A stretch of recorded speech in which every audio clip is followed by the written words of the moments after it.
নমস্কার। আজকের আলোচনার বিষয় হলো নির্মাণ দূষণ। ভিডিওটি শেষ পর্যন্ত দেখতে থাকুন, প্রশাসনিক বিষয়ে অনেক কিছু জানতে পারবেন। চলুন এবার শুরু করা যাক। সব জেনেও নিষ্ক্রিয় থাকার মতো এক অন্যান্য প্রতিভার অধিকারী হলো কলকাতা পুরসভা।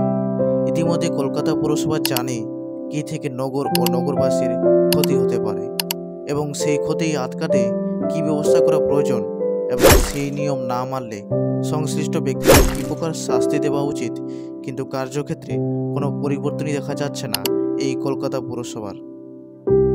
শহরে নির্মাণ বর্জ্যের ক্ষেত্রেও কোনো উন্নতি হয়নি। কয়েক বছর আগে শহরে যেখানে সেখানে বর্জ্য ফেলে রাখার জন্য সংশ্লিষ্ট ব্যক্তিকে শাস্তি এবং জরিমানা করার প্রস্তাব গ্রহণ করেছিল এই কলকাতা পুরসভা।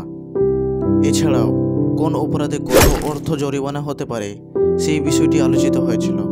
এছাড়াও ধারাবাহিকভাবে নিয়ম ভঙ্গকারীদের ক্ষেত্রেও জরিমানা দ্বিগুণ করার প্রস্তাব গৃহীত হয় সেই সময়, কিন্তু বাস্তবে ব্যতিক্রম ছাড়া কোনো কিছুই জরিমানা আদায় করা হয়নি।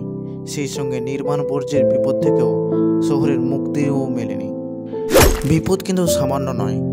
কলকাতা পুরসভা বায়ু দূষণের ক্ষেত্রে নিঃসৃত ধোঁয়া এবং জীবাশ্ম জ্বালানির ব্যবহার, বাজের দূষণ নিয়ে যত আলোচনা করেছে, নির্মাণ বর্জ্যের দূষণ নিয়েও ততটা আলোচনা করেনি।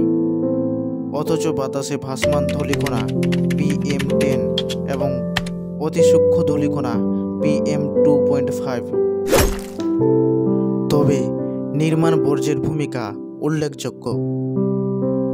দিল্লিতে দেখা যায় বায়ু দূষণের দিনগুলিতে সরকারের পক্ষ থেকে শহর এবং তার পার্শ্ববর্তী অঞ্চলে যাবতীয় নির্মাণ কাজ বন্ধ রাখার নির্দেশ দেওয়া হয়।